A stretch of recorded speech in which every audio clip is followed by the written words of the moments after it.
한미 양국이 두 나라 정상 간 만남을 조속히 추진해야 한다는 데는 공감하고 있지만 미국의 25% 관세 부과 유예 기간인 7월 8일 전에는 회담 개최가 어려운 것으로 파악됐습니다. 강진원 기자의 보도입니다. 이재명 대통령 취임 이후 불과 2주 안팎 사이에 이뤄진 캐나다 G7 정상회의 참석. 이어 적극적으로 검토하다 불참으로 선회한 네덜란드 나토 정상회의까지. 이 대통령이 임기 초반 산적한 국내 현안에도 숨가쁜 외교 일정을 소화한 건 정상화된 한국을 서둘러 국제사회에 알리기 위해서였습니다.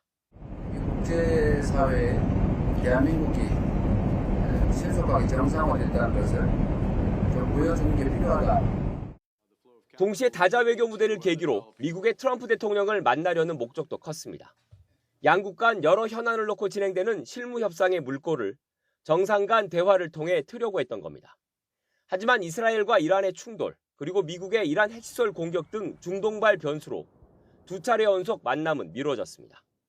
미국의 트럼프 대통령이 오늘 갑자기 귀국을 하게 되었기 때문에 내일로 예정되었던 한미 정상회담은 어렵게 되었습니다.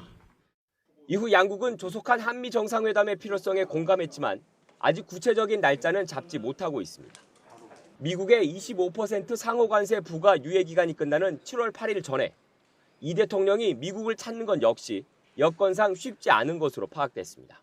대통령실 고위 관계자는 YTN에 7월 8일 전에 한미 정상이 회담할 거라곤 보기 어렵다라고 양국 간 일정 조율 상황을 전했습니다.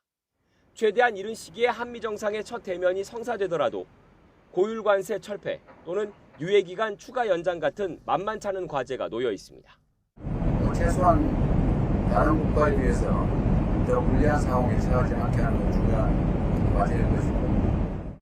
여기에다 2026년 기준 연간 1조 5천억 원 정도인 주한미군 방위비 분담금과 한 해 GDP의 2.3% 수준, 즉 61조 원가량인 국방비를 더 늘리라는 미국 측 압박에 직면할 수 있습니다.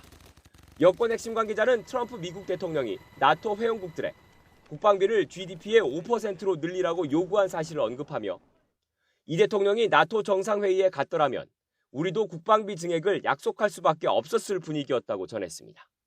주한미군 재배치, 북핵 대응 등 다른 사안까지 얽혀있는 터라 한미 정상회담은 이재명 정부가 추구하는 국익 중심 실용외교의 첫 시험대가 될 거란 관측이 많습니다. YTN 강준원입니다.